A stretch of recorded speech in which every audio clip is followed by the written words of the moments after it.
कुछ भी अगर जल्दीबाजी में खाने का मन हो तो इसे ट्राई कीजिएगा। बहुत ही टेस्टी, क्रिस्पी और ये मतलब सभी को पसंद आने वाली रेसिपी है। तो बच्चे हो बड़े हो सभी को घर में पसंद आएगा। तो वीडियो के लास्ट तक बने रहिएगा। वीडियो पसंद आ जाए तो एक लाइक और चैनल को सब्सक्राइब जरूर से कर दीजिएगा। देखिए कितना क्रिस्पी है, इस देखने से पता लग रहा होगा आपको। हेलो फ्रेंड्स, स्वागत है मेरे चैनल में। तो चलिए बनाना शुरू करते हैं। सबसे पहले लेंगे एक मिक्सिंग बाउल, इसमें डालेंगे हम 1 कप मैदा। तो मैदा से बना रहे हैं, आप चाहे तो आटा से बना सकते हैं, लेकिन आटा से हमें जो मैदा से रिजल्ट मिलता है ना वो आटा में नहीं मिलता है। तो आप चाहे तो मैदा से बनाइए या आटा से बनाइए। आटा से बना रहे तो उसमें थोड़ी सी सूजी पीस कर डाल लीजिएगा। साथ ही नमक डालेंगे स्वाद के अनुसार और एक थोड़ी सी अजवाइन डालेंगे हाथों पर इस तरह से क्रश करके, ताकि सारा फ्लेवर इसमें आ जाए। और भी क्रिस्पी बनाना है और मतलब एकदम खस्ता बनाना है तो इसके लिए हम डाले हैं थोड़ी सी बेकिंग सोडा, यानी कि 1/4 चम्मच के करीब हमने बेकिंग सोडा लिए हैं। और मोइन के लिए हम डालेंगे रिफाइंड ऑयल, यानी कोई भी कुकिंग ऑयल, सिर्फ सरसों के छोड़ करके आप कोई भी कुकिंग ऑयल डाल सकते हैं। तो हमने रिफाइंड ऑयल डाले हैं और इसे अच्छे से हम मसल लेंगे ताकि थोड़ी सी इसमें मोयम आ जाए और हमारा जो ये नाश्ता बने ना वो अच्छे से क्रिस्पी और खस्ता बने। तो चलिए इसे अच्छे से हम मसल लेते हैं। पहले देखिए इस तरीके से, तो जैसे माप मेजरमेंट का ध्यान से बनाइएगा ना तो बहुत ही परफेक्ट बनेगा। तो मैदा हम लिए हैं 1 कप, आप अपने हिसाब से जैसे बनाना चाहते हैं वैसे बना लीजिएगा, ले लीजिएगा। और देखिए इस तरह से मोम हमारा अच्छे से हो गया, देख सकते हैं। इस तरह से हम जब बांध रहे हैं ना तो अच्छे से बाइंडिंग आ रहा है इसमें। तो चलिए हमारा अच्छे से मोम हो चुका है। तो अब हम इसमें थोड़े थोड़े पानी कर डालेंगे और इसे सख्त मतलब थोड़ा सा सॉफ्ट सा हमें इसे आटा लगाकर तैयार करना है, डो लगा करके। और देखिए थोड़े थोड़े पानी डालते हुए इसे अच्छे से हम डो लगाकर एकदम चिकना सा हम बनाकर तैयार कर लिए हैं, देख सकते हैं। और अब हम क्या करेंगे, इसे रेस्ट के लिए छोड़ेंगे। तो चलिए इसे ढक करके ना हम छोड़ देंगे रेस्ट के लिए। तब तक इसके लिए हम बहुत ही टेस्टी चटपटा सा फिलिंग तैयार करते हैं। तो इसके लिए हम गैस पे कढ़ाई चढ़ाए हुए हैं। कढ़ाई गर्म हो गया तो इसमें डालेंगे 1 चम्मच भर करके हम सरसों का तेल डालेंगे। सरसों का तेल से कोई भी चीज़ बहुत ही अच्छा टेस्ट आता है। साथ ही डालेंगे हम 1/4 चम्मच के करीब जीरा। जीरा को थोड़ी सा चटकने देंगे। हींग डालेंगे, हींग का फ्लेवर इसमें बहुत अच्छा आता है तो ज़रूर से डालिएगा, नहीं है तो इसको पूरी तरह से स्किप कर सकते हैं। चलिए दोनों चीज़ की थोड़ी सी हम इस तरह से मिक्स करके थोड़ी सी पका लेंगे। उसके बाद इसमें फ्लेवर के लिए हम करी पत्ता डाले हैं, पसंद है तो ज़रूर से डालिएगा, नहीं तो इसकी पीसे भी कर सकते हैं। और हम डालेंगे अब हरी मिर्च। हरी मिर्च अपने हिसाब से कम ज़्यादा डाल लीजिएगा। इसमें हरी मिर्च मतलब मन है तो डालिएगा या फिर इसके जगह पे चिली फ्लेक्स भी डाल सकते हैं। चलिए थोड़ी सी अदरक को हम ग्रेट करके ले लिए हैं और सभी चीज़ों को थोड़ी सी पका लेने के बाद हम इसमें एक छोटी साइज़ के प्याज लिए हैं, इसे भी हम डाल देंगे। इस तरह से बारीक चॉप करके लिए हैं और थोड़ी देर के लिए इसे भूनेंगे, ज़्यादा नहीं भूनेंगे, इसके क्रिस्मस ख़त्म हो जाएगा। थोड़ी सी हम सौटे किए हैं और उसके बाद हम उबले हुए आलू को छिलका हटा करके हम ग्रेट करके रखे हुए थे वो हम इसमें ऐड कर देंगे। अगर आपके आलू गर्म है तो आप मैश कर सकते हैं, ठंडा है तो ग्रेट कीजिएगा, गुठलियाँ नहीं रहता है। कलर के लिए हल्दी पाउडर डालेंगे, थोड़ी सी लाल मिर्ची पाउडर डालेंगे साथ में ही आलू के। और अब हम डालेंगे इसमें थोड़ी सी काली मिर्ची पाउडर, बहुत ही अच्छा टेस्ट आ जाता है इससे। और चटपटा टेस्ट के लिए हमने डाले हैं आधी चम्मच के करीब चाट मसाला। और अब हम डाल देंगे इसमें थोड़ी सी गरम मसाला पाउडर। तो सभी चीज़ें डाल लिए हैं, ज़्यादा मसाला नहीं, हम सभी मसाले को कम कम इस्तेमाल किए मसाले पाउडर को।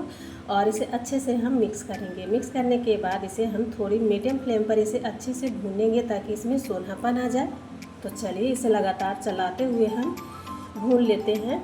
अगर आप चाहें तो मतलब टाइम कम है ना तो आप इस तरह से आलू बॉईल करके और इसमें सारे चीज़ ऐसे ही खड़े खड़े डाल सकते हैं, जैसे प्याज, मिर्ची, मसाले पाउडर सभी ऐसे ही मिक्स करके भी बना सकते हैं, वो भी बहुत ही टेस्टी बनता है।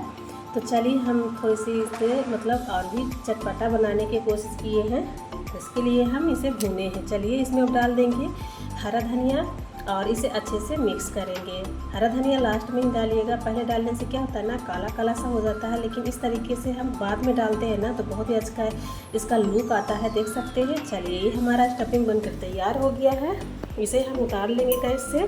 और इसके लिए थोड़ी सी हम घोल तैयार करेंगे, जो कि एक छोटी सी मिक्सिंग बाउल लिए हैं और इसमें 1 चम्मच हम मैदा लिए हैं। थोड़ी सी पानी डाल करके इसे हम थिक सी स्लरी बनाएंगे।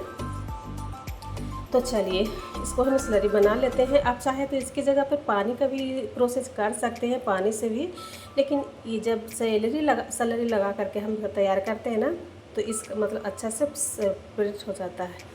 अब हम क्या करेंगे, ये देखिए हम जो स्टफिंग बनाए थे उसे इस तरीके से हम ठंडा होने पर इसका शेप इस तरीके से कुछ दे दिए हैं और उसे भी रख देंगे साइड में। ले लिए हैं हम डो को अच्छे से एक बार हम मसल लेंगे। ये अच्छे से सेट हो गया है तो इसे हम थोड़ी सी मसल लेते हैं। उसके बाद देखिए चॉपिंग बोर्ड पर ही इसे अच्छे से हम इस तरह से रोल करके और 2 भाग में डिवाइड कर देंगे। तो देखिए दोनों को बराबर हम लोई करेंगे। थोड़ी सी बड़ी छोटी होना चाहिए क्योंकि ऊपर वाला रोटी जो हम बेलेंगे थोड़ी सी बड़ा बेलेंगे। तो इसे एक लोई हम लिए हैं और सूखा मैदा लगाकर इसे हम बेल लेंगे। तो बेलना किस तरीके से है आप देख लीजिएगा, वीडियो में आगे देखते रहिएगा। वीडियो की स्किप बिल्कुल भी नहीं कीजिएगा, नहीं तो अच्छा नहीं बनेगा और फिर बोलिएगा कि मतलब अच्छा बताया नहीं है। तो वीडियो स्किप करके देखने से ना कोई प्रोसेस छूट जाता है तो हमारा ये रेसिपी अच्छा नहीं बन पाता है। अब देखिए इस तरह से थोड़े से हम चौकोन बेले हैं और इसमें हम चौकोन जो हम आलू का स्टफिंग का बना के रखे हैं ना वो इसे इस तरीके से हम रख लिए हैं, देख सकते हैं। इसके ध्यान से देखिएगा कैसे हम रखे हैं। उसके बाद जो स्लरी बनाए हैं ना, स्लरी को हम इस तरीके से ब्रश के मदद से हम लगा देंगे, देखिए हर तरफ, ताकि जब हम ऊपर का रोटी चिपकाए ना तो अच्छे से ये सेट हो जाए। और देखिए ऊपर का रोटी हमारा थोड़ी सी बड़ा है तो इस तरीके से हम रख लिए हैं।